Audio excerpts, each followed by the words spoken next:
Our laws as it pertains to substances are draconian and bizarre. The psychopaths start this way. He was an alcoholic because of social media and pornography, PTSD, love addiction, fentanyl and heroin. Ridiculous. I'm a doctor, for Christ's sake. Where the hell do you think I learned that? I'm just saying, you go to treatment before you kill people. I am a clinician. I observe things about these chemicals. Let's just deal with what's real. We used to get these calls on Loveline all the time. Educate adolescents and to prevent and to treat. If you have trouble you can't stop and you want help stop it, I can help. I got a lot to say. I got a lot more to say.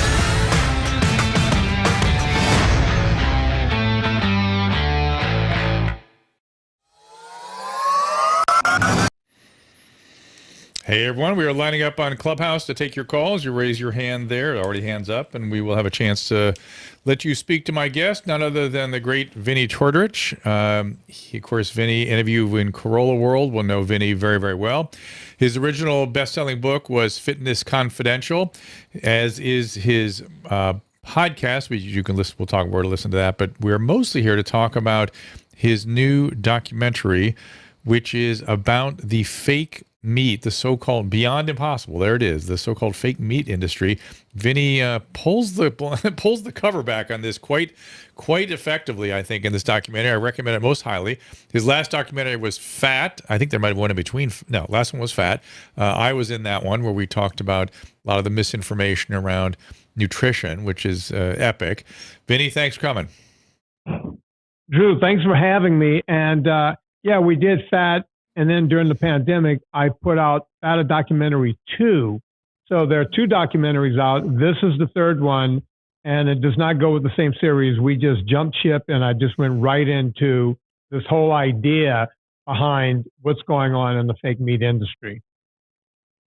I was telling Vinnie, he and I have spoken about this a bit before, and he's not interviewing people so much in this documentary so much as he is the narrator and the host, sort of taking you through this kind of incredible story, and it's very compelling. It's very compelling, and I could see why is the popularity still increasing? Yeah, I'm kind of shocked. You know, I was talking to the folks over at Gravitas Ventures, the people who are going to distribute this, and we've moved right to the top of the charts. You know, everyone's interested in this movie either because they're interested because they want to hear the stuff, or it could be the vegan side of it. I say the vegans, but this is not a vegan thing, really. It's this other side that don't want to see animals die, and no one wants to see a nice fuzzy animal die. And no one wants to see the polar caps melting. So the whole idea is, hey, you don't want to see an animal die? You don't want to see global warming? We have a solution. And I started looking at the solution going, is this really a solution? And the answer was, no, it's not a solution whatsoever. As a matter of fact, it's the anti-solution. More animals have to die. There's more raping of the land. There's more CO2 carbons, and there's more polar ice cap melting because of fake meat than before fake meat. Right. It reminds me of some of the things that are going on when it comes to energy sources. Electricity, for instance, is now predominantly being manufactured by coal and making things worse. And then we have batteries and what to do with the used batteries. And there's so many things that have not even been addressed or even thought about. It's just wild to me. I mean, if we can, let's not go down that rabbit hole. Before we get into the documentary, tell people about your podcast and where they can find it. Yeah, I've been doing the podcast on this coming Wednesday with my co-host Anna Vocino. We will do our 2000th, I can't even say that, episode. Wow, we've been doing this for over 10 years now. We've done 2,000 shows.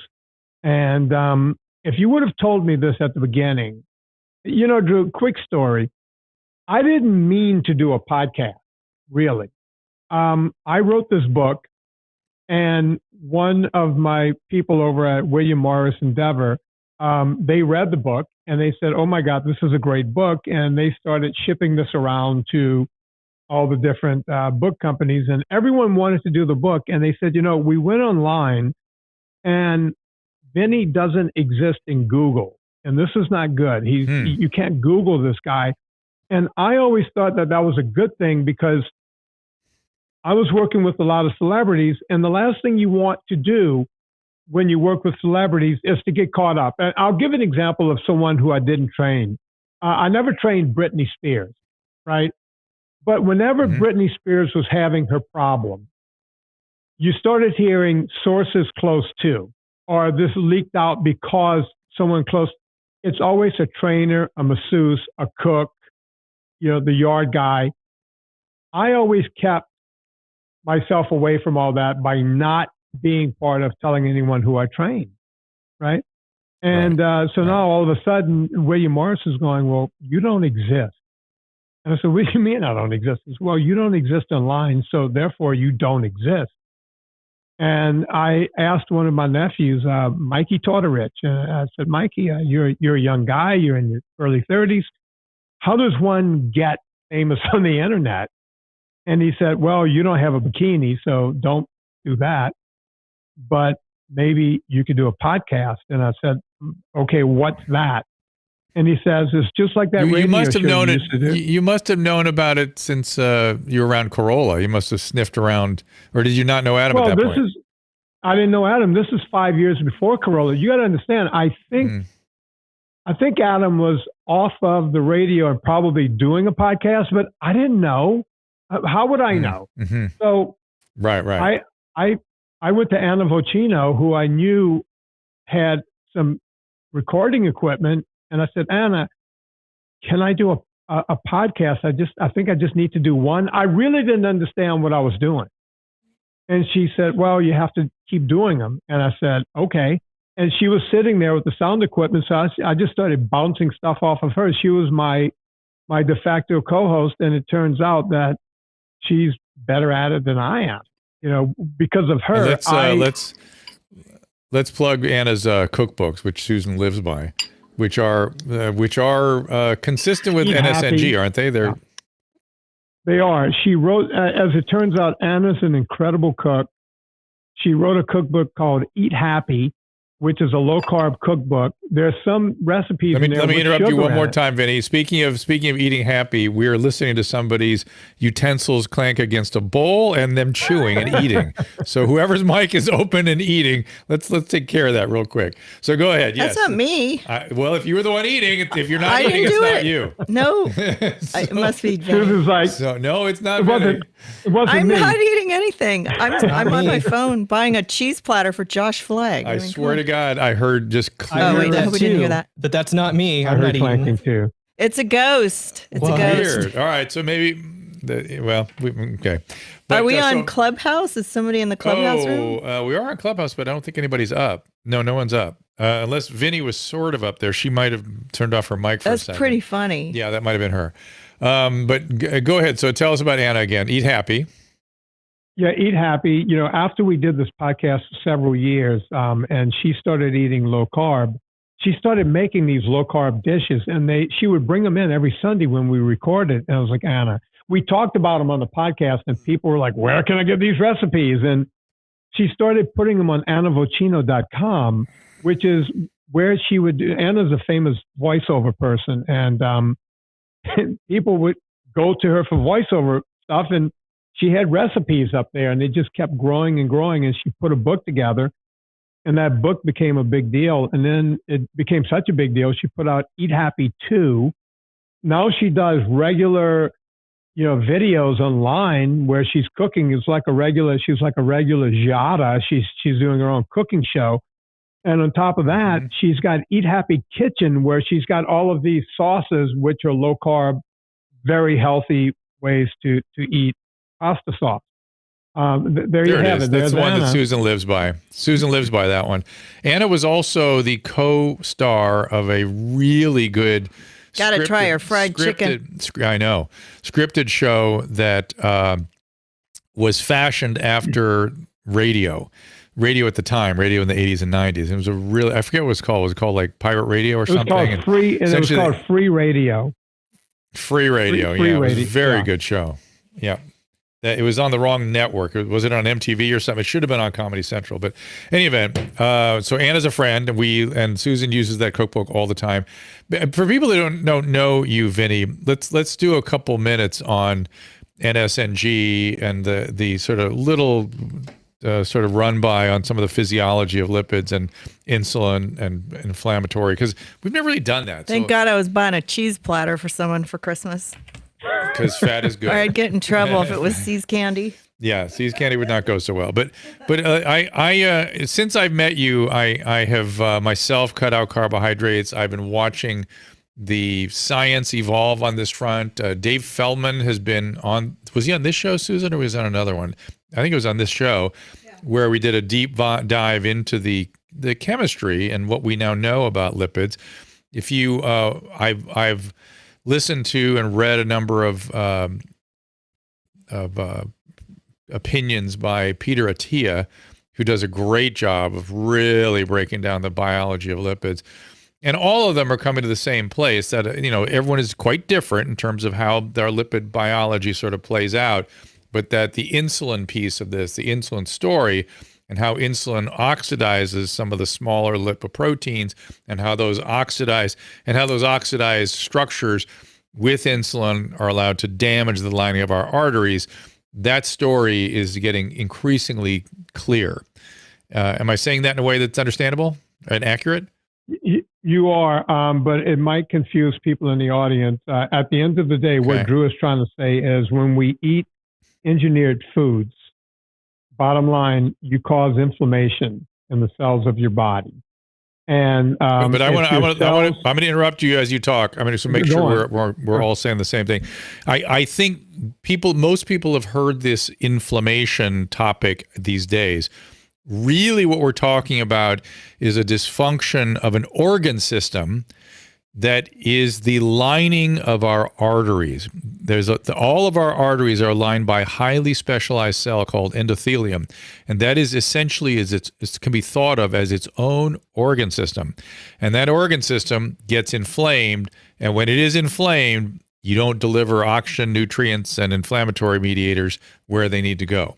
And so being fat, having adipose tissue, can add to inflammation through some of these mechanisms.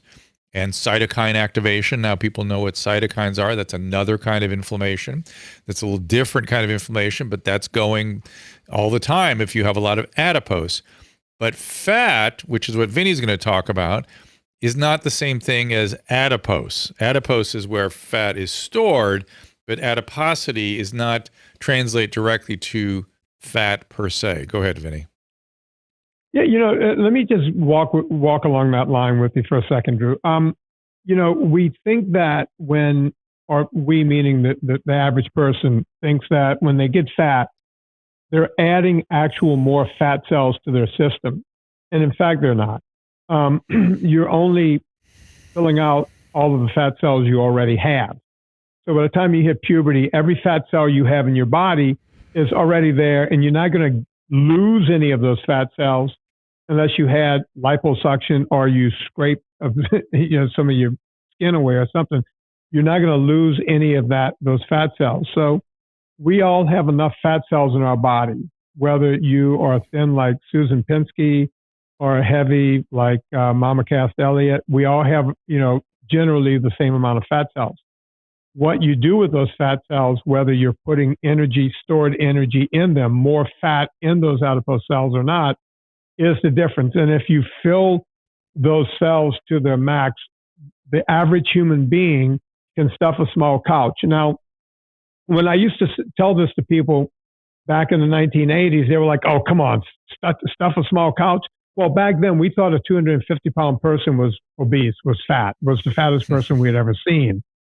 300 pounds meant you were in a circus somewhere, right? Now we have TV shows called My 600-Pound Life, right? Because it's so common for people to be 600 pounds.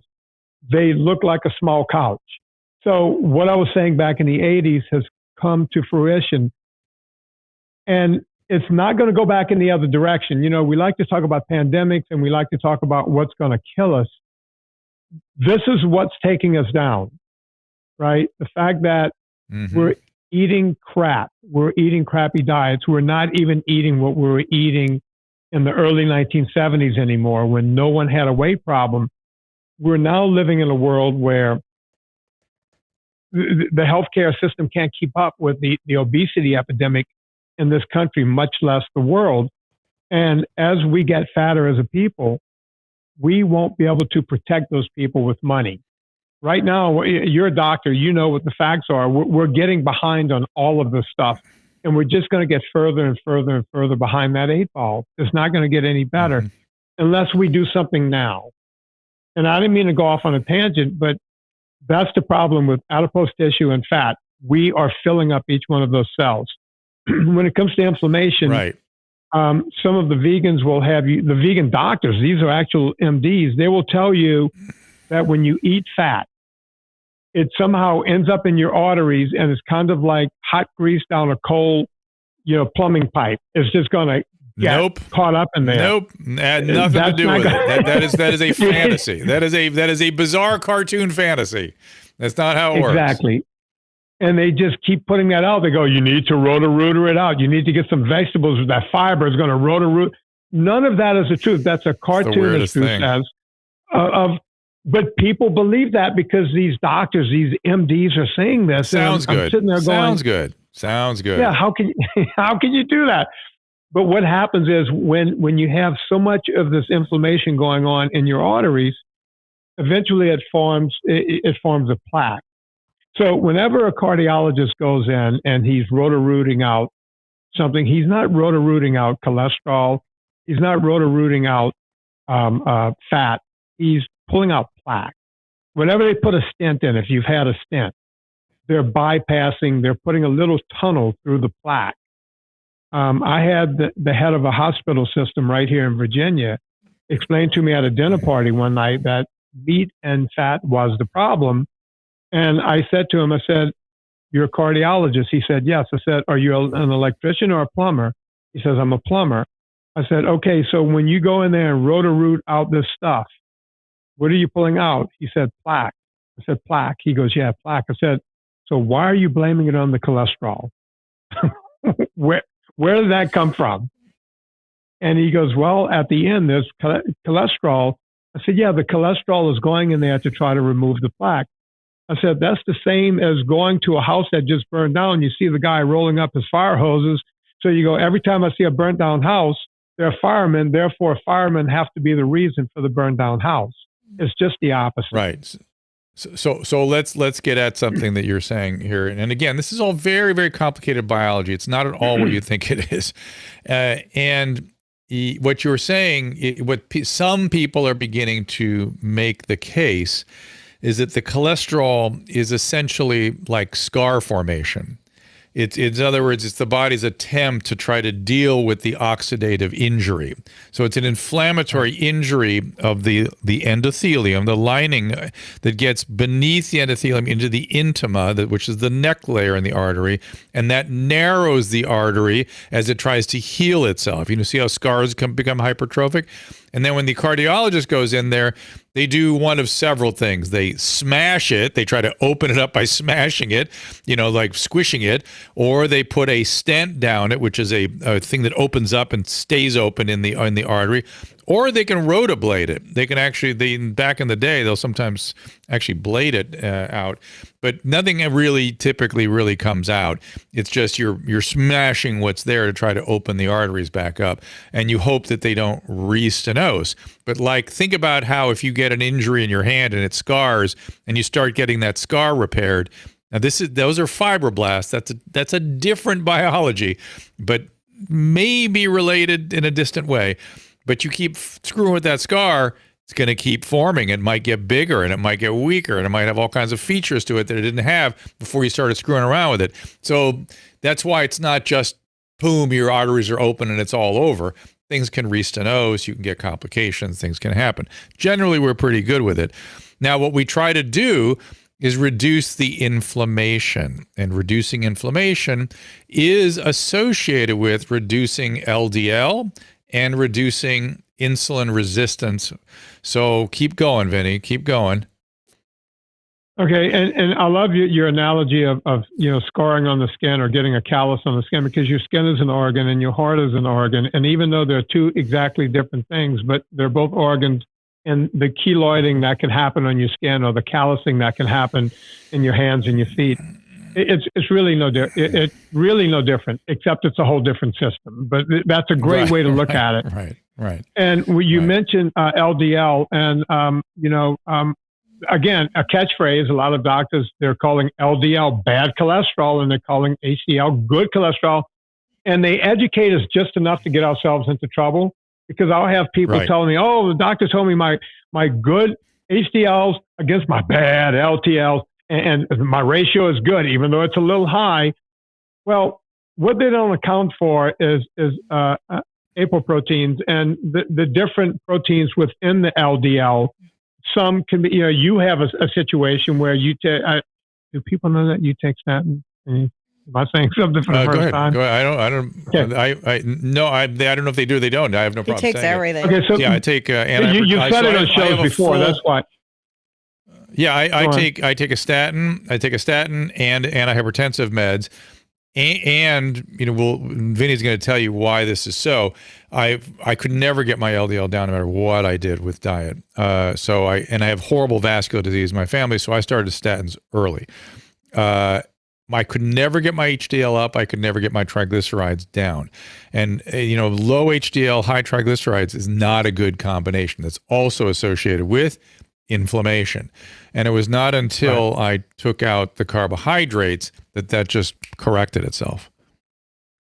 Yeah. And by the way, Drew, not only is he talking about not being able to get one cholesterol down and the other one up, which will naturally correct itself if you're eating what I think is the perfect human diet by eating meat and vegetables and staying away from grains and engineered food. By definition, grain is an engineered food. You cannot walk out into a field and take a piece of wheat and eat it. Your stomach will let you know right away you ate something that it finds foreign as a poison, and you will either throw up or start crapping it out. That's just the fact of nature. So you have to engineer this food before you can do anything. But people within their LDLs, they have particle sizes. And if you're someone who's not blessed with perfect particle sizes, you won't have the big, large fluffies. You'll have the little dense particles.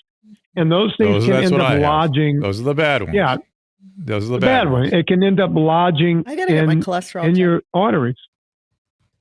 I had my cholesterol checked and it was a little high, and I cut out the French fries. So I'm hoping that maybe. But Susan has a low triglyceride, high HDL naturally, I'm trying to get my doctor to get my prescription. And getting her, and she also naturally does not sort of gravitate to carbohydrates. She doesn't like them really. Wow. I, on the other hand, love them, and I had to really pay attention to cut them out.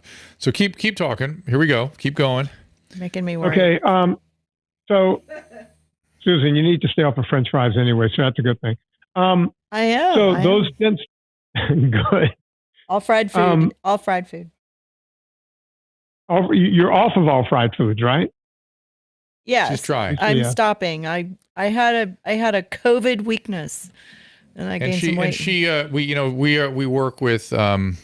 Oh, for God's sakes. So Drew was always ordering hamburgers, and then he'd say no fries, and then the fries would show up, and I'd be like, I'll have them. And then I was eating them a lot, and then my cholesterol kind of went up. So I decided to cut it out. And what is our friend from Deep Nutrition, Vinny? I'm blanking on her name all of a sudden.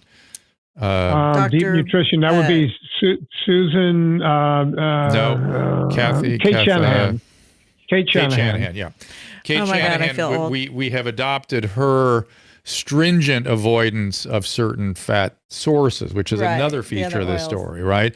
That it turns out tallow and butter don't have the same inflammatory effects that all these other crazy plant and seed oils that we've replaced everything with. In other words, there's nothing worse than margarine. Margarine, which was pumped all throughout my childhood as the solution to avoiding the evil butter, turns out that's how you create these problems. Well, Drew, let's go into that a little bit, if you don't mind. Please. There was a guy who had a heart attack. He was a multimillionaire in the Midwest several years back. I can't remember his name right now, but since he lived, he decided that he was going to go after McDonald's and all of these big corporations and get them to take beef tallow out of their fryers. And once he was able to successfully, McDonald's looked around and went, you know what? We're not going to fight this fight. It's cheaper to put seed oils in here anyway. So why not? Yep. So McDonald's was the first to fall, and then he got everyone else to fall. Plus, my profession was fully into it. My profession went down that road completely, and it turns out to have been a bad idea. Everyone thought it was heart healthy. Pro-inflammatory. In fact, Kate, who's an excellent biochemist and an excellent family practitioner, she believes that much of the cytokine activation around COVID is amplified by these oils that we are eating in our diet so profoundly in this country. So she has a whole theory. We get her back too, Susan, to talk about this stuff. But people are wanting to hear. Get her back every week if you can. I know. She's the best. But people are now getting worked up on my restream and things, and we've got calls. We're going to get to you too. But help people understand. Immediately people start going, well, there are good carbs and bad carbs. Not for people like me. Not for me.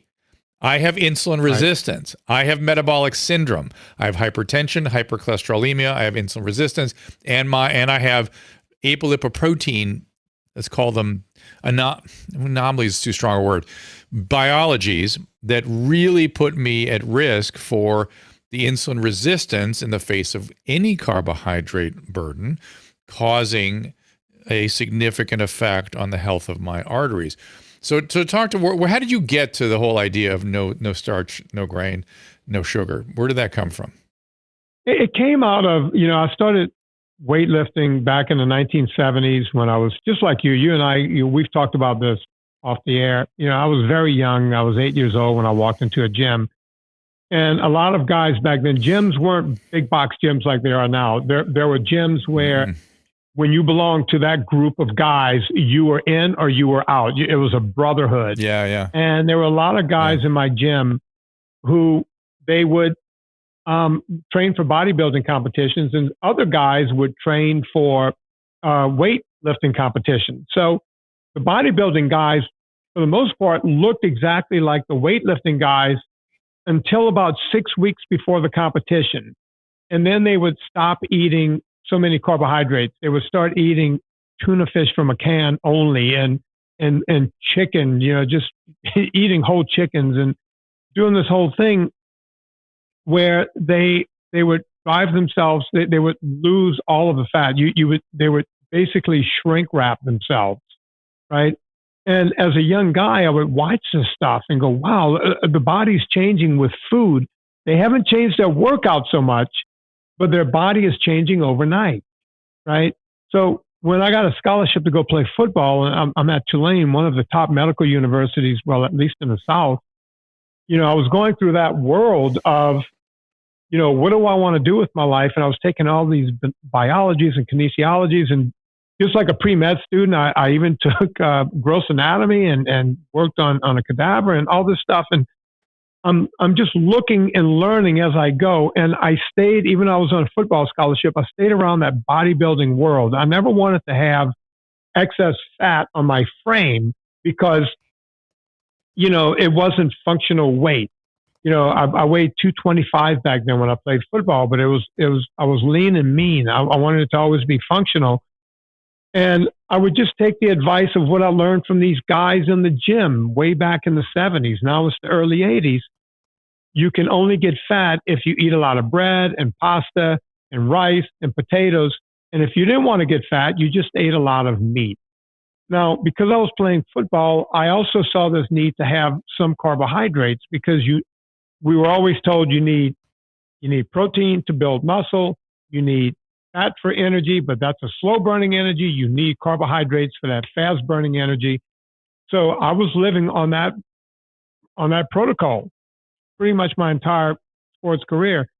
It wasn't until shortly after that when I was in New Orleans working with these socialites to keep them thin. It was my first foray into training people, and they didn't care how they stayed thin. They just wanted to stay thin. And I would just do what we did in the bodybuilding gym. I would keep them off of carbohydrates as much as possible. Now, in the 80s, that wasn't so hard because not everybody was just eating tons of pasta yet, right? It was easy to say, look, just cut the carbs, cut them as much as possible. I'll come over 5 days a week and run you around the track or run you on a treadmill or work out with weights or do whatever, but do me a favor, stay off of the carbs. And that's when I started my no sugars, no grains. That was always Vinnie's mantra. No sugars, no grains. But here's where I'm a hypocrite. After football, I started doing these ultra cycling races where I would be on the bike for 24 or 30 hours nonstop. And ultras weren't even known about back then. It was like a bunch of crazy guys, right? And I always felt that in order to do these ultras, I had to take in more carbohydrates because it was quick energy. You could just grab it while you're on the bike. You could keep bananas in your back pocket. You could keep candy bars or whatever. So when I was off of the bike, I was always eating protein. When I was on the bike, I was eating carbohydrates. And I always wondered, wow, I wonder if I can do this without the carbohydrates. And it really wasn't until after I had cancer in 2007, around 2008, I did one more 500-mile race with carbohydrates. And then every one that I did after that, I trained myself just to live on ketones. And at first it was a struggle. I'm going to be honest with you, Drew, it was a big struggle. Because when you're just eating fat, you're not getting that energy fast enough, right? You're just not. But when you stay on low carb long enough, more than a month, more than 2 months, more than 3 months, your body becomes more efficient at using these ketone bodies to a point that when I would be on my squat rack, I'm pointing to the squat rack behind me, I would get lightheaded when I first went into ketosis, right? It was like, oh my God, I can't do what I used to do. I can't lift as much. I'm getting lightheaded. But I noticed 3, 4, 5 months in, it got better and better and easier and easier. And I noticed that I was I'm now in my late 40s. I'm 50. I'm leaner than I was when I was cycling all those miles. I can stay leaner than I was back then and put on muscle because as it turns out, you don't need carbohydrates for muscle at all. You don't need the glycogen to build muscle. And that's when I started thinking, do we need 3 macronutrients or do we only need 2? And it turns out we need 2. Fat and protein. Everything else seems to take care of itself. And by the way, it's almost impossible to avoid carbohydrates. You get plenty of them, even when you avoid them, you get tons. Yeah. I mean, even if you're diligently avoiding them, they come in through the vegetables. They come in through sauces. They come in all over the place. And I was extremely diligent about it for a while, maybe a year or two, and felt much better on that diet than any other diet. And for me, Vinnie, it was not a struggle. It was immediately, I was like, God, I have clear head. I sleep better. This is an improvement. So it was self-rewarding. So it was easy for me to stay with it because I saw and felt the benefits immediately. And it sort of stunned me. In fact, I wouldn't have, I've told people, and I tell them to this day, I would, if somebody had told me that they experienced what I experienced, I would not believe them. It seems too just so, it seems too dramatic, and it just was. And so it's been easy to stay with it ever since. I remember back in early days when I used to lift a lot of weights, Vinnie and I have shared stories about who we were around. But back in the day, I was around a guy named Bill Pearl because he had a gym here in Pasadena. And when I first started working out, I was like 16 years old or something. And he sat me down and he goes, 35 grams of carbohydrate. You stay with that, you're going to be fine. And that was it. That was his dietary advice, 35 grams of carbs. Yeah. And I'll never forget that. And by the way, it was hard when I was an adolescent. I found it actually impossible when I was still developing and growing and stuff and in athletics and whatnot. That was really hard then. But as an adult, particularly as an older adult, it's only reward for me. Yeah, and look, we're looking at it for a long time. Yeah. And he looks good, Susan. And, look, I know, it looks great naked, too. Well, I wouldn't know. Look at the what? Oh, well, there was that one time. Naked. I mean, I'm just nothing. Forget it. I didn't mean it. Twice a year when you have sex, you look great naked. You look at the GOAT, the greatest of all time, Tom Brady. He's eating a high, fat diet. As a matter of fact, I saw an article that just came out. Anna Vocino and I, on our next Monday show, we debunked the whole thing. It was like, well, Tom Brady eats 80% vegetables and only 20% meat. So we went into it and we looked at the whole article. And when you read the headline, it looks that way. And even before we started, I said, Anna, before you debunk this for me, I will bet it's because he's got 4 things on his plate. One is meat, one is broccoli, one is, say, carrots, and the other one is, so they're counting that as 75% of the diet and over here 25% or something like that. Right. And as we read through the diet, that's exactly right. Yeah. The guy's eating eggs, Yeah. he's eating chicken, he's eating meat and fish and everything else. He's eating good, healthy fats, good, healthy protein, and some vegetables. And look at what he looks like, and look at what he's doing at 44 years old. We will be studying that human being for a long time. I know. And speaking of that, there are other ones. Sean Baker is a carnivore, which is another subcategory of what we're all talking about here. And he has a lot of good data. Sean Baker and Jordan Peterson, the famous psychologist, actually adopted that diet himself and derived a good deal of benefit from it. But let's get back to, so I don't want to stand up and say everybody should be eating no carbohydrates. I just generally say, hey, if you have metabolic syndrome, talk to your doctor about, really reducing the carbs. It has a dramatic effect on your biology if you're people like me with apolipoprotein issues and whatnot. If you're somebody like Susan, it's not so important, but you can still benefit from this. It's probably what you're leaning in. Yeah, but I should eat like that. Like I grew up eating a lot of protein and not a lot of carbs. You don't crave carbohydrates the way I do. That's how I grew up. But the refrigerator had cheese, salami, liverwurst. Yeah, but Susan, we had a son that was, Jordan was just into that too. And you used to say, hey, that's just like me. I just like that stuff. And you used to say that all the time. Douglas, not Jordan. It was Jordan, and you used to say it all the time. Well, he was eating like a pound of cookies behind your back. Maybe. That may be true. That was later, too. My mom just didn't have that kind of food around, so she didn't have any food in the refrigerator. I was poor. But the point is that different people have different things. But when you mentioned the wheat grain and the wheat stalk not being something we could digest, carbohydrates, starches, particularly, carbohydrates as starch was a way of making calories portable and last outside of the body for periods of time, so you could access when you needed calories in periods of famine or downturns in accessibility to good nutrition. I mean, this was a technology, and we turned it into a smorgasbord. We turned it into this thing that we just eat all the time. It wasn't invented by humans for that purpose. Even though I love them and they're great and we do wonderful things with them, I'm certain that the guys that invented hardtack weren't thinking about Susie cakes when they invented the hardtack. They were thinking about how to get calories into these sailors when they're 3 weeks offshore. And how to store it somewhere and have it available and have it as high a calorie reserve as possible. Yeah. By the way, Drew, I'm like you. I'm addicted to carbs. That's why I stay away from them. I'd rather just, I've never been able to understand drug addiction and alcoholism by itself because those things don't appeal to me. But when I think about my love for sugar, if I had just the smallest, like if someone says, oh, Vin, here's a lifesaver, and I pop that in my mouth, it will light me up to where I will, as I always say, I will cut a bitch to go get a pint of ice cream. All of a sudden I'm jonesing, right? So for me, it's just better to stay clear. On the occasion where if I have a glass of wine, right, there's enough sugar in that wine to light me up to where I'm going, okay, what else is available?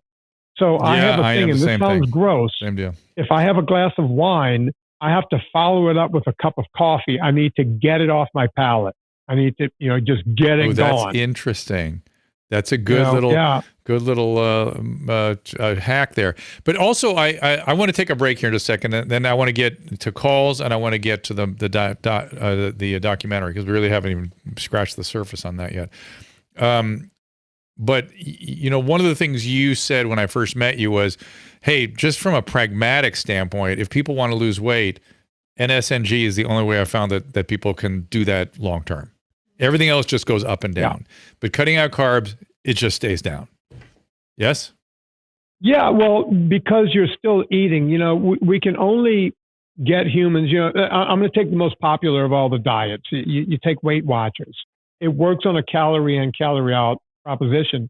So when you take calorie in, calorie out, you can only ask an animal to starve itself for so long. We're the only animal in the entire food chain that thinks it's a good day when we don't get enough to eat.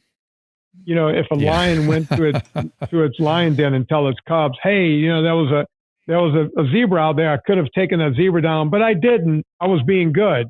So we're going to starve tonight." No one else in the animal kingdom does this except humans, and we think of ourselves as civilized. It's just not the right way to go. And I've seen people white knuckle themselves down 200 pounds, even more on Weight Watchers, but eventually they have to eat. The best epidemiological study we have is that show, Biggest Loser, where we watched on television, we watched these people starve themselves to death and run around and lose all of this weight. And I think every single one of them, or just about every single one of them, put all the weight back on plus, and have come out against the show saying, "Hey, they didn't feed us," and everything else. So it's not a way to go. You can't stop eating. Eventually, you will have to start eating again. If you ran your car out of gas, you can't keep going down the road. You must fill it up again, right? We're the same way. It's no different. Yep. So we'll take a little break here. Vinnie Tortorich, VinnieTortorich.com. You guys are making me hungry. The documentary is called, put it up there again, Caleb, if you don't mind, before we go to break here. Documentary is called Beyond Impossible. And we're going to tell you what he found when he started fishing around in there and looking around for the Impossible Burger. Yes, and always, as always, that scares me. Well, I've never had one. Wait till Vinnie finishes. Afraid to know what's inside. Wait till he finishes. Well, you need to watch his documentary. You'll lose your mind. But as usual, the real big scandal is follow the money. As always, follow the money, and it of course exposes a lot of stuff. So we'll be right back. More Vinnie Tortorich after this break. I want to give a shout out to our good friends at Blue Mics. If you've heard my voice on this show any time over the past year, including right now, you've been listening to Blue microphones. And let me tell you, after more than 30 years in broadcasting, I don't think I have ever sounded better. But you don't need to be a pro or have a fancy studio to benefit from a quality mic. You may not realize it, but if you've been working from home or using Zoom to chat with friends, you probably spend a lot of time in front of a microphone. So why not sound your best? Whether you're doing video conferencing, podcasting, recording music, or hosting a talk show, Blue has you covered. From the USB series that plugs right into your computer to XLR professional mics like the Mouse or the Blueberry we use in the studio right now. Bottom line, there's a Blue microphone to fit your budget and need. I can't say enough about Blue mics, and once you try one, you will never go back, trust me. To take your audio to the next level, go to drdrew.com/blue. That is drdrew.com/BLUE. Anyone who's watched me over the years knows that I'm obsessed with Hydralyte. In my opinion, the best oral rehydration product on the market. I literally use it every day. My family uses it. When I had COVID, I'm telling you, Hydralyte contributed to my recovery, kept me hydrated. Now, with things finally reopening back around the country, the potential exposure to the common cold is always around. And like always, Hydralyte has got your back. Hydralyte Plus Immunity, my new favorite, starts with their fast-absorbing electrolytes and adds a host of great ingredients. Plus, each single serving easy pour drink mix contains 1,000 milligrams of vitamin C, 300 milligrams of elderberry extract. Hydralyte Plus Immunity comes in convenient, easy to pour sticks that rapidly dissolve in water, make a great tasting drink, has 75% less sugar than your typical sports drink. Uses all natural flavors, gluten-free, dairy-free, caffeine-free, non-GMO, and even vegan. Hydralyte Plus Immunity is also now available in ready-to-drink bottles at the Walmart next to the pharmacy, or as always, you can find it by visiting hydralyte.com/Dr. Drew. Again, that is hydralyte.com/DRDREW. Be sure to use the code Dr. Drew 25 for a special discount.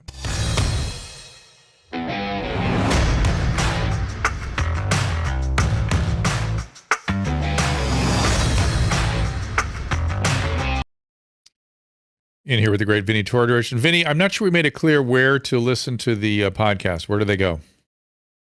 You can go to Apple iTunes or Stitcher, or wherever you listen to podcasts. We're on every different way you can consume it. Or you can go straight to VinnieTortorich.com and you can listen to it there. Or we now, twice a week, I do 5 shows a week. Twice a week, we do video versions. So you can go to Vinnie Tortorich YouTube, and you can watch me and Anna and sometimes people like me and Sean Baker, I do the Friday shows. I do those with videos. And Kate Shanahan and all of the people we've been talking about here, these people all show up. They have a crazy amount of knowledge, and it's all fun. And we do it every. You should every week. get Dave Feldman back. He has a new he just published some stuff on how to diet and high fat and managing LDL. And I would love to hear you interview Peter Attia too. He is so encyclopedic in his knowledge base. It really is just a pleasure. He really is. As a surgeon too. Yeah, he's a good one. He's one of the few I've never had on, and I'm not quite sure why. I got to get on my staff about bringing him on. But yeah, it's funny, when I started this 10 years ago, look, when I wrote Fitness Confidential, I was scared to use the word ketosis in it because I thought I was going to be just lambasted by everyone. The term keto did not exist. That's why I soft-pedaled it and called it no sugars, no grains. And, early on when Dr. Tim Noakes and Dr. Robert Lustig and all these guys were coming on my show and, just Malcolm McKendrick and all these incredible doctors, Nina Teicholz and Gary Taubes, we were considered flat earthers. It's like, wait, you're saying what? You're telling people to do what? I know. You still get that. You still get some of that. Yeah, I do, but not nearly what we used to get. Right. Yeah, it used to be bad. I was around. I've been around you long enough to remember to see the tail end of that, and it quickly turned around all of a sudden. Well, let's talk about the doc, and we've got to take some calls. So what are they going to see? What are they going to find? What shocked you? What's going to blow people's minds? Well, I started seeing all this stuff about Impossible Meat and Beyond Burgers and all this kind of stuff. It's two different companies, and I was watching the stock, because I follow the stock market a bit, and like the stock is just rising, and you hear it everywhere, and you're seeing it everywhere, and then I started hearing, it's going to be in McDonald's, and PepsiCo is buying into it, and I saw that companies like Cargill and Tyson Meats, these are meat companies buying into the fake meat world. I noticed that, James Cameron has got $35 million or $34 million that he invested into a pea protein company. And I'm looking around going, things are changing in the zeitgeist, and I want to see what this stuff is. I want to see if it's healthy. I want to see what's going on here. And I just took a look around and, just started looking into it casually, and nothing was making sense. Like exactly zero was making sense to me, less than zero. And so I wanted to bring everyone to the table. When you see a vegan documentary, you see all the vegan doctors, espousing how great veganism is and doing the vegan diet and doing all this stuff. And it's like, okay, I want to bring those guys in. And on the other side, I wanted to bring in some doctors from the other side. I wanted to have a real conversation about whether this engineered food, okay, kind of like Cool Whip is an engineered dairy product, and the aforementioned margarine is an engineered food. How can this engineered food be better than the original? The first thing I found out was... and let me just say, wait, before you say, I saw a great meme on Twitter once. I think Sean Baker put it up, said, a astonishing scientific breakthrough. An animal is able to consume wheat and hay and turn it into high quality protein. News at 11. It's a miracle that happens. And I really, when I thought about that, I thought people don't understand how that biology is so fantastic and such a miracle that God, the great madnik, whatever you want to think of it as, put animals on this earth that will eat vegetation that we can't even digest and turn it into super high quality, highly nutritious protein for other elements of the food chain. It's amazing. Anyway, keep going. And by the way, to add to that, we're on the food chain too. We think that we've become so civilized that we're not part. You put us out on the Serengeti, and we're on that food chain. Oh yeah. And people just don't realize that. And so I'm looking at all this stuff, and then, I realized that we were making a difference on the eat meat side of the street, because the vegans quit going after the fact that keto will make you lose weight, and they started talking about environmental changes. And I'm looking at this fake meat and going, well, they're saying that fake meat is better for the environment. I started going down that road, and then I started writing to a lot of these doctors on both sides.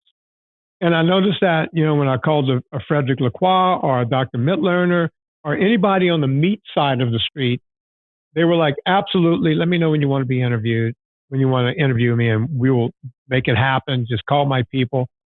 And when I called people like up at Harvard, his name is slipping my mind right now for the first time in history, but him and Dr. Greger and Dr. McDougall and all of these different guys, they wouldn't even entertain sitting down to have a conversation, because they all know that I'm going to ask them questions, actual questions that they never get asked when they talk to other people, right? And they all just turned me down. They all said, oh, I'm busy that day. And I was like, well, I didn't give you an actual date. Well, I'm busy on every date. And one guy said, I'll do it, but I won't sign a release, which is ludicrous. I wanted to bring everyone to the table. I could only get people on one side to the table. And I went, okay, I have to go with what I have, right? And I need to tell the story. And my biggest problem, Drew, was that the truth behind all of this seems fictional. It doesn't seem real. But you saw the movie. It's all very real. I mean, we're hurting the planet by making more fake food. We're causing more water to be used. We're putting more CO2 carbons into the atmosphere. We're not helping the planet.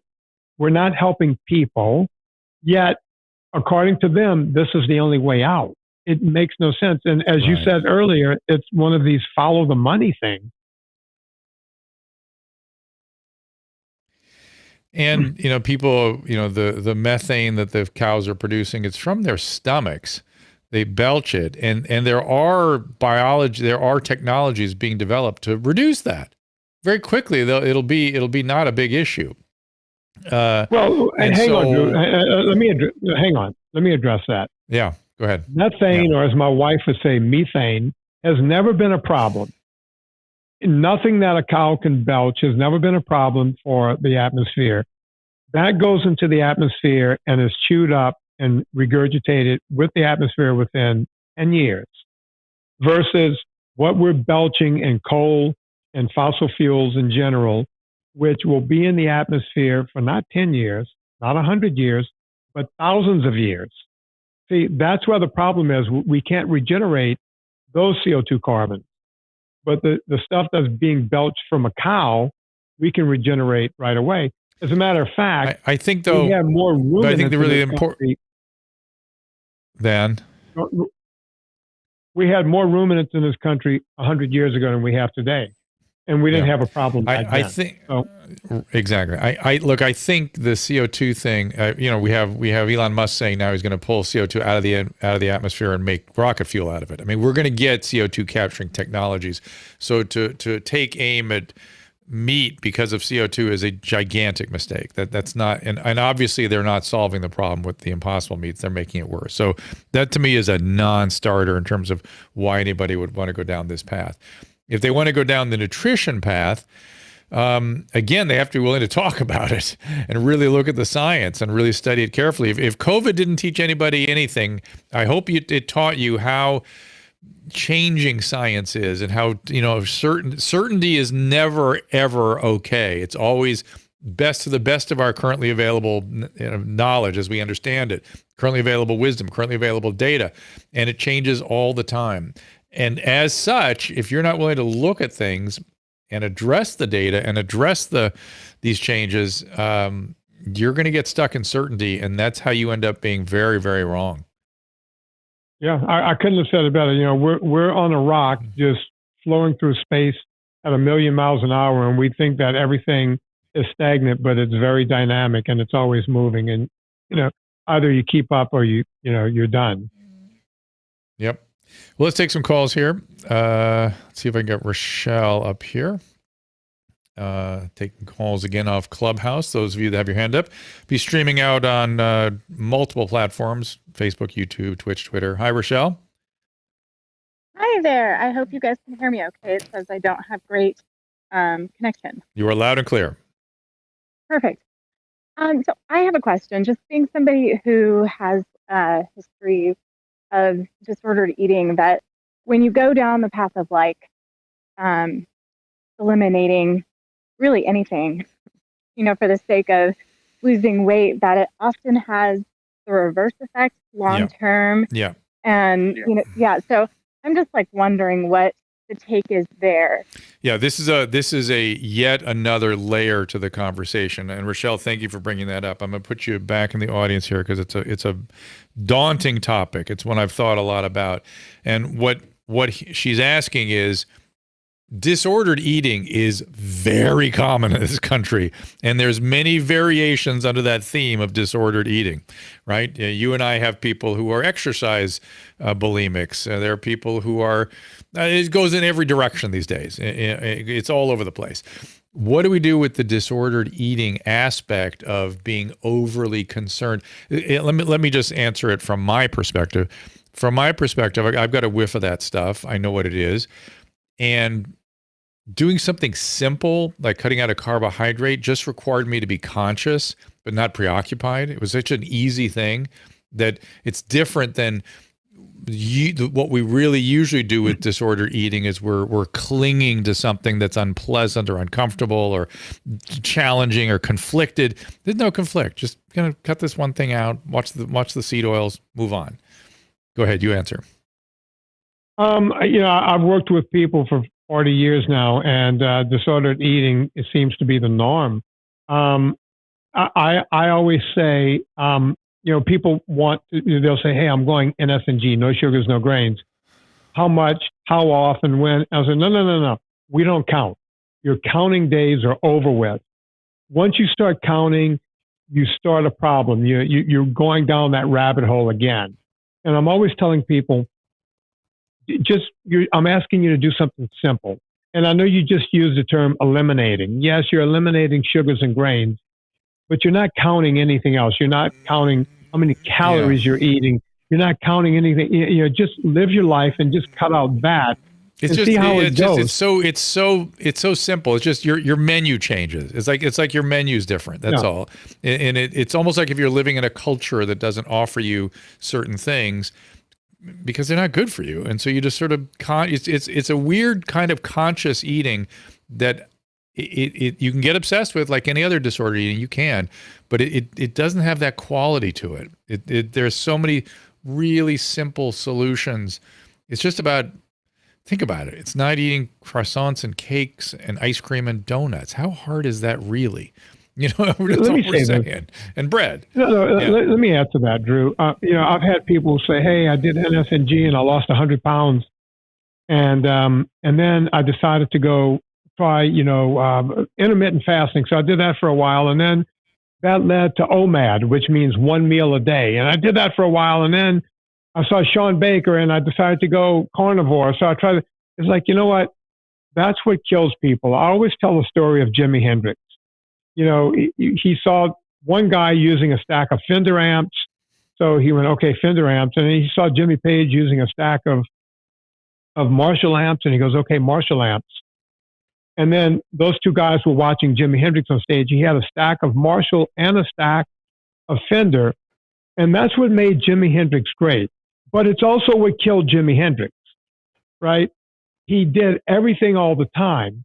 It wasn't good enough to just have a drink. He had to drink until he died, right? At 27. Right. Yeah. So the thing that can make you great can also kill you. Yeah, if NSNG is working and you lost 100 pounds, don't go to intermittent fasting. Don't go to one meal a day. Don't go to one meal a day and just make that meat. You're now going down that same rabbit hole that you were going down before. Right. Keep dancing with the date you brought to the prom and you'll be okay. Yeah. And by the way, you've always told me one thing too, is you want to have ice cream? Go have ice cream. Go have ice cream. What's the big? Who are you trying to? Drew, people eat around the food that they're trying not to eat, and then they go eat the food anyway. You know, they'll go, well, I'll just have a little peanut butter. Well, I'll have a little more peanut butter with honey. Oh, wait, I'll just have this one I like cookie. ice cream. And then they go and have the ice cream. Yeah. Have the But ice I only cream have and it every call it a once in a night. while. And Like, by not this, every day. Speaking of ice cream, my sense of ice cream, it doesn't trigger the way like a donut would. I don't know why. It's probably the fats that are in the ice cream that help kind of. Yeah, probably. You know. I get the Donuts little are, small I ones, mean, you know, the Haagen-Dazs, and then I eat like Yeah, I know. I quarter of a miss them. cup, and I then miss I'm pizza. fine I for a miss month. donuts. Those are the two things I miss. That's it. And one day I'll just eat them. So don't worry about it. I'll have them. I'm going to go to the phones. Real. That's right. Real Sophia, you have a note here that says, I do not consent to being recorded or quoted. I can't, you'll be streaming out on multiple platforms here. So Sophia, I can't promise you won't be either. So I'm not going to call you up here. Yeah, that's no good. I don't know what the name is here. Again, your screen names are different than your You're actual out names. in Rumble Universe too. We're on their homepage today. They put that's us. nice. Thank you, Vinny. Yeah. Look what you did. New Wow. F point. New F point. Yeah, they put us on their homepage. Yeah. All because of you. That doesn't happen a lot. Wow. New F point, whoever that is. I don't know. We have a new platform, Rumble, because they're never going to censor us there. So if we get knocked off of good. YouTube, it'll be. We got some. I'm sorry. I'm not on the Rumble chat page. I should have gone over there. I don't know if they're really chatting over there. Aaron, what's going on? Hi, Dr. Drew. Hi, Aaron. This is Aaron. I am not new F Point, but New Point. I've talked to you. Noof Point. Talked to you many. Yeah, I'm on your locals too. Yes. I'm the one with the Newfoundland and the Pointer. Yes. Yes. Long-time follower. Yes, ma'am. I wanted to get on with Vinny just to say thank you, Vinny, so much for all you do. I've been following you for a little over a year now, and you helped me so much. I've never been obese, but I've always struggled with my weight to some extent, and had to watch what I eat and exercise. And until I started following you, this has just made so much sense for me. I lost all my weight from my last pregnancy and then some. I've never felt as in control of it as I've ever been before. So just a huge thank you for all you do. I'm kind of, so I've lost almost 40 pounds. Wow. And kept it off for the year. And like I said, my second pregnancy, my biggest thing was I gave myself a year. I'm like, okay, I'll give myself a year with a newborn. Life is insane. But then I'm getting this weight off because I'm just looking all around me. And, all my friends that, especially after that second kid, it's like that weight stays. So, and I'm the only one that they're looking like, how are you doing what you're doing? It's great. It's good. It's easy, isn't it? It's nothing to it. Yes. Yeah. Aaron, I'm going to put you back in the room here. Go ahead, Vinny. He's an animal. Aaron, don't thank me. Thank people like Drew Pinsky and Adam Carolla who decided to have a guy like me on. We were making good ground. I think when I came on with Adam and Drew the first time it was on that show, I was getting maybe 400,000 downloads a month on my podcast. And then after them, it really took off. So as I tell Adam all the time, he's probably helped more people lose weight than Jack LaLanne himself by having me on because That's really funny. I'm just a guy. I'm just a regular guy with this information, and I couldn't get this information out to anyone else without people like Drew Pinsky and Adam Carolla. So don't thank me. Thank those guys for going, you know what? Let's have this idiot on and see what happens.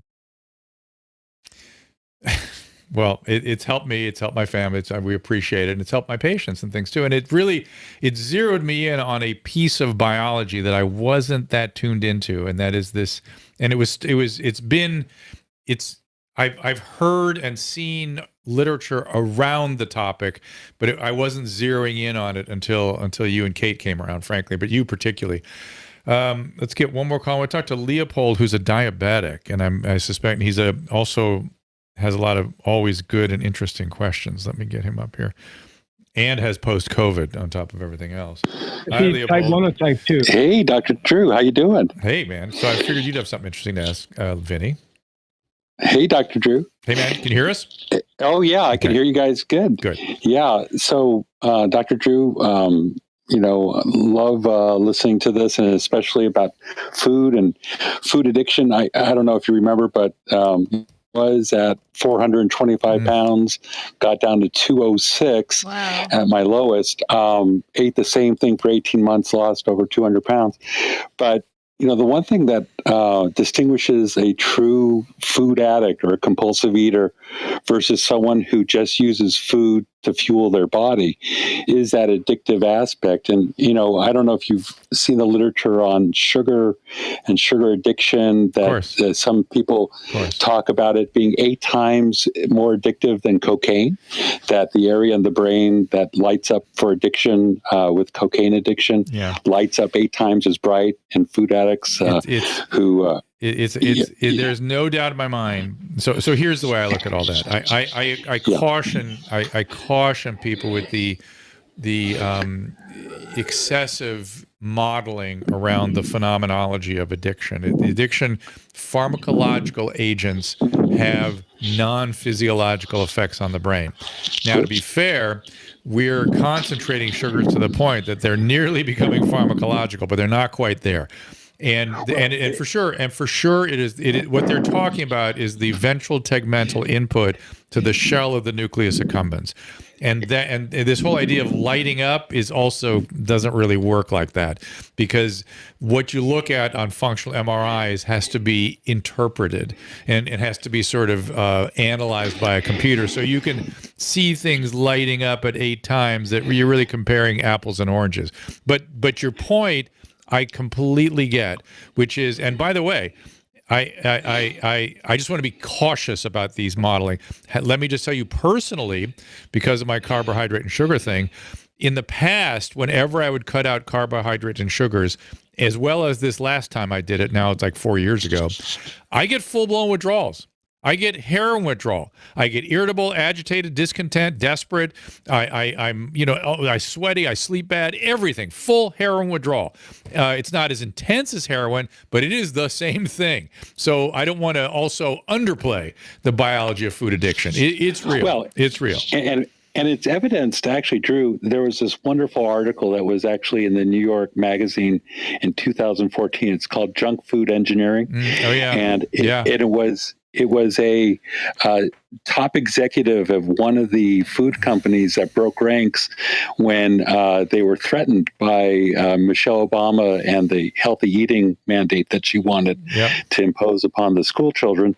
And he actually wrote this 18-page article regarding food engineering and how, the top food companies, the top name brands, that they have food scientists with PhDs and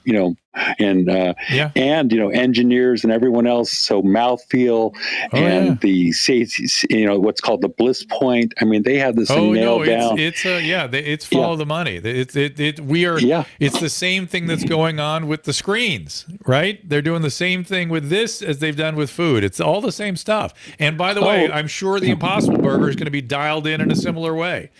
Oh, it has been. One of the tell. Yeah, perfect, beautiful. Well, one of the tells, real quick, Dr. Drew, was back then, Nabisco was owned by a shell company that also owned R.J. Reynolds, which was tobacco. Of course. And so they understand addiction, and with processed food, that's all about addiction. Yeah, it is. It is. I don't want to in any way crap on your point. Your point is an excellent one, and I get nitpicky about addiction because I work in it so deeply. That's all. Well, Drew, let me add to what he. I want to add to what Leopold's saying. You're correct that the signaling is there and the whole thing. You can't say really 8 times, but the one thing you can say about sugar addiction over drugs is we demonize drugs. We know that heroin and cocaine is bad. We tell you that sugar is something that every child should have at every birthday party. Therefore, it's hiding under the, it's a cloak. It's just hiding in plain sight. So that is a problem. Yeah. Well, the whole thing started when 2 Harvard researchers vilified fat and said sugar was okay. And if you recall, in the 80s, what occurred was there were all these fat-free cookies that were produced in response to that research. Unfortunately, those researchers were paid off, and it's very well documented in Harvard. Two scientists basically said fat was evil, sugar was good, and that's what and if you take a look at the obesity rates at that time. So, Leopold, if Vinnie is coyly looking down, and I know what's going through his head, because that's the world Vinnie has been trying to expose. And if you watch his documentary Fat, and then you watch the one Impossible Meat, you will have those stories completely laid out for you. Am I saying that too strong, Vinnie? No, that's exactly right. The guy he's talking about is Walter Willett, the guy I couldn't think of. He's in my movie. He's one of the guys I asked to be in my movie, and he turned me down. But yeah, he has been taking money from people like Unilever and some of these big food companies for gazillions of years, and getting his scientists that work for him to kind of squint when they look at, the documentation. And that's why you see all this stuff saying Harvard says sugar is just fine, and you go, well, if Harvard says it, it's got to be good.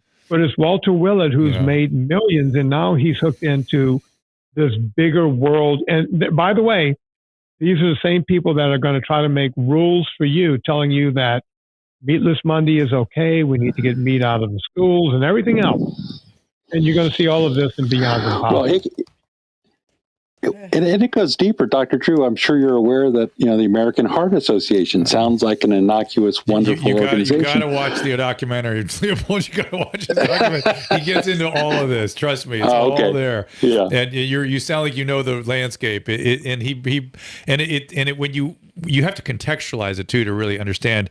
I understand why it happened, because I was there while all this was happening, and we were doing good. We were doing some good work, but it all of a sudden becomes codified and put into law, and becomes a weird. It has a religious quality to it at a certain point, where people become unwilling to look at the canon. Well, you put these organizations on a pedestal, and certainly you put Harvard. Everyone puts Harvard on a pedestal. I hope that COVID has done us one giant favor, is to really question everything. That nothing is just absolutely so. Everything changes, moves, evolves. Some of what Vinnie and I are talking about, we'll be able to talk about more meaningfully in a couple of years, and maybe we'll just throw aside some of the things we're saying. Maybe all of a sudden intermittent fasting will be a good idea. I don't know. I don't know what we'll add to our lexicon. I promise we'll be adding stuff. There's no doubt. Just always is. So, Leopold, thank you as always, buddy. I appreciate you coming on. Hey, thank you, man. All right, man. Talk to you later. And Vinnie, as usual, you and I filled time with, it just flies by. Thankfully, I got to the phones to get some calls, but I'm sorry those of you I didn't get.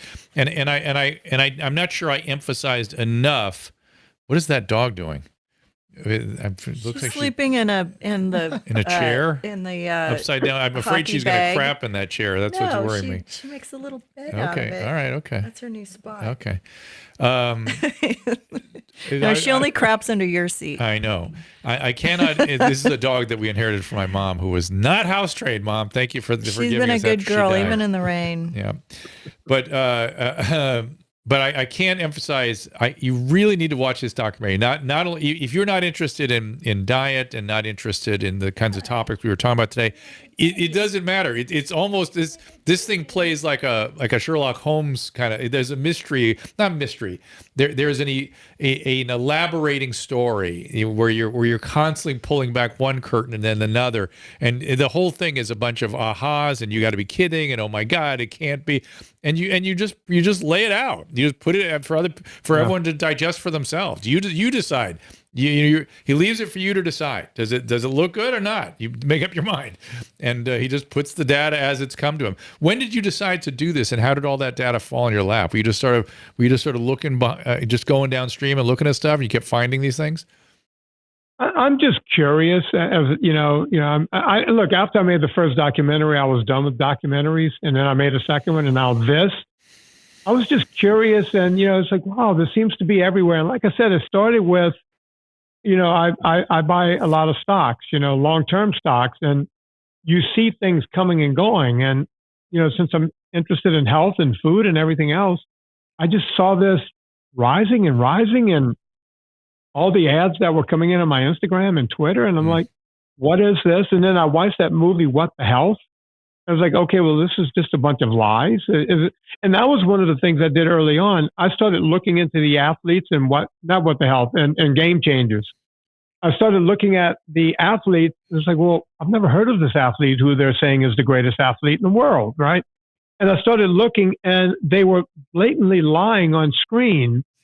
And I just started looking at those two things, and they just kept ruminating and ruminating and ruminating. And one day I pulled out, I still write with a fountain pen, Drew. I still use fountain pens. And I pulled out my fountain pen and started writing on the back of an envelope, as I always do. It always starts on a piece of paper that I find somewhere. And I look like a serial killer because I have stuff everywhere, and I just start connecting dots. And once all the dots look correct, I went, I got to do this. And I just sat down and started doing the movie. And here we are. Well, if I see you writing with a quill, I will have a second. I will do a double take. He just gave me a good idea. What's that, Susan? We have a box of envelopes that we're never going to use sitting on the landing. Why don't you just start? Send them over. I wrote my second book on that. You mean like here? Yeah. For Let's the notes use them here because we're running out of paper. Yeah, I just take lots of notes when I'm talking to people. All right, yeah. I'm going to bring them down here. Right, good idea, Vinny. Thank you. Well done. And it makes me want to do a doc with you, maybe on homelessness or something. And there's so many horrible things going on right now that needs the covers pulled on. But I would love to do that. Why'd you have to move? If you have the information, I can put the story together and we can do it. I would love to do that documentary. I don't know where it begins. I just knew that I had to leave LA because I couldn't live in that anymore. And I don't know if you ever remember this, Drew, but you were the beginning of me. I was asking you because I used to go kayaking in the ocean, and I said, "Hey, Drew, oh yeah, how bad is that ocean?" And you said, "I wouldn't fall in." And I'm like, "Well, I fall in a lot." Yeah, and you were like, and here's what I said, and you, whenever you hear these warnings in Santa Monica and Long Beach, here's why you're getting these warnings. There are 100,000 people living on the streets of Los Angeles who pee and crap into the streets, into the storm drains, into the river. That is washed down on a regular basis into the so-called LA River, which is just a big flood control cement thing. And that goes straight out to the ocean, bypassing sewage treatment, particularly when there's rain. So you have essentially the population of the city the size of Pasadena, all their excrement and urine going straight into the ocean. Where are the environmentalists? Where are they? Strikes back. What's that? Dr. Drew strikes back. Oh yeah. There you go. Oh, you're for Caleb. That has been my constant refrain. Where are the environmentalists? Why aren't they out? Why aren't we doing something about this? That's just one of 100 things that I. Where's PETA? The dolphins are dying. We had a huge in Orange County. We had a huge mammal die off. We had a huge seabird die off. All because of this. Of course, that's what it was. And nobody says a word. And I had a guy on my radio show when I was doing a daytime radio show from. It was a Save the Bay group or something. And I brought this up to him and his response was, well, those people on the streets have to bathe in that river. And I go, no, they don't, first of all. And number two, that's your response to what we should be doing. That's a reason. What is the matter with people? Anyway, and that isn't really what bothers me about all the people on the streets. What bothers me is they're dying at 5 a day. Yeah. And I know what to do to help them. It's because I've sad. helped thousands of them. And it makes me crazy. It's sad, Drew. It's more too. We have like 100,000 of them now. I know. It's terrible. Well, thankfully today, so London Breed did something in California. London Breed is starting to turn, and I've always liked her. I always thought she had a sanity, and so I'm going to bet she's going to make a full turnabout and really start to do things actively. She knows. I don't know why that would be an interesting documentary. Why did she? Why was she one way and then another way and now back to sanity? It'd be very interesting to know that. But anyway, we got to wrap this thing up. Those of you on Clubhouse, I thank you for stopping by. I'm going to wrap this up. We will be in here tomorrow with a former news anchor, Jebediah Bila. I'm not sure if there's a book or what's going on with Jebediah, but she's come highly recommended. Jedidiah. Is she recommending a book or something? Is that... Do you know, Caleb? I'm not actually sure. Okay, so she's got from something Fox that she's and Friends interested in. and The View, I believe. She was on The View. She looks very interesting. I don't know if she has something going on, but I'm interested in talking to her. Jason Waller from The Hills and from Celebrity Rehab. He's coming on with a doctor. Coming on with a doctor on Tuesday. Mm-hmm. We will do Wednesday. And then I've got Annadelle Barber on Thursday. Annadelle is a brilliant EMDR specialist. And she Next week is like Christmas week, right? Yeah, that's Christmas week. Holy crap! And she has a great initiative out to train therapists of Black and brown therapists to serve the Black and brown community, because there's an under availability of EMDR services and a tremendous need. And she has a really great protocol and a great service going. So I want to promote that. Also, if Nadav gives us his blessings, we might have the ever so famous RPC. We might have Robert Paul Champagne from Your Mom's House. We're trying to get some of the booth boys in here too to do a little. Well, we got to ask. We got to do a little end of year thing just to see if we can. If not, we don't want to. Yeah, we don't want to push that out hard yet. But thank you, Casey and Tom, for getting him set up technically to be able to come online. The great Robert Paul Champagne. Yeah, so we might actually get to see his sweet face again. Yeah, he's a lovely guest, and he'd be very interesting to talk to again. Georgina's looking forward to it. Clubhouse, I'm going to end that room now, and we're going to be wrapping up. Thank you, guys. And Vinny, as always, I'm so excited for I predict that the doc is going to have more legs in places like, Amazon, and it's going to end up on streaming services all over the place, and people are going to be when it comes looking out at this thing. When it comes out on it's coming out on the 11th of January. It will be on 70 VODs around the world, airplanes, everywhere else where the first and second movie was. You name the country, it will be there. My movies through Gravitas, they've done nothing but great by me.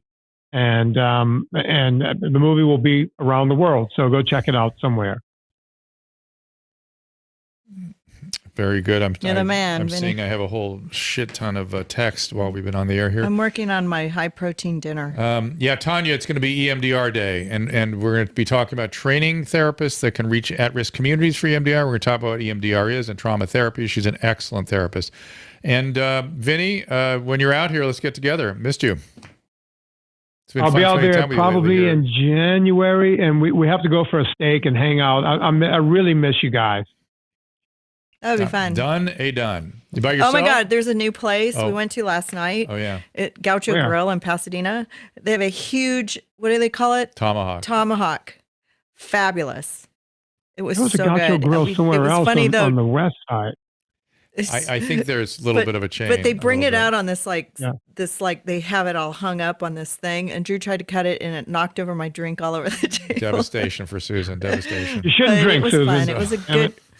We ate the whole thing. Well, she's staying with the non-carb the vodka. Yeah, the non-carb Tito's liquors. Well, you had a glass of wine. All right, my friend. Try to tell him you didn't. I am.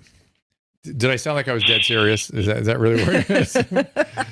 So yes, I had a glass of wine. Date night. We never go out. It was fun. We had a good time, but we also knocked the tomahawk over. You never go out. You guys are in Paris. You're in New York. Every time I look around, you're going out. I don't want to hear from you, Susan. Come on. We don't go out that often. We never go anywhere. Next time Susan says that, I'm calling upon you to do a little reality testing with her. Little reality testing. Good for you. You were in Greece. You were in Greece a few months ago. That's true. I know.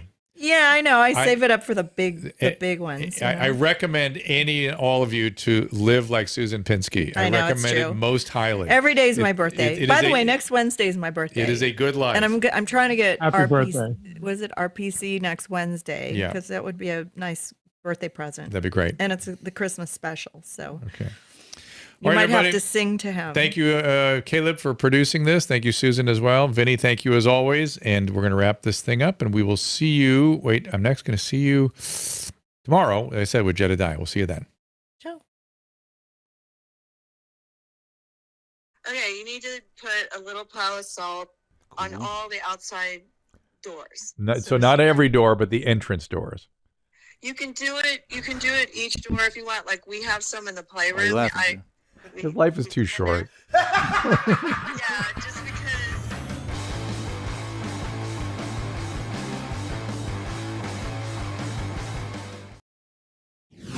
Ask Dr. Drew is produced by Caleb Nation and Susan Pinsky. As a reminder, the discussions here are not a substitute for medical care, diagnosis, or treatment. This show is intended for educational and informational purposes only. I am a licensed physician, but I am not a replacement for your personal doctor, and I am not practicing medicine here. Always remember that our understanding of medicine and science is constantly evolving. Though my opinion is based on the information that is available to me today, some of the contents of this show could be outdated in the future. Be sure to check with trusted resources in case any of the information has been updated since this was published. If you or someone you know is in immediate danger, don't call me, call 911. If you're feeling hopeless or suicidal, call the National Suicide Prevention Lifeline at 800-273-8255. You can find more of my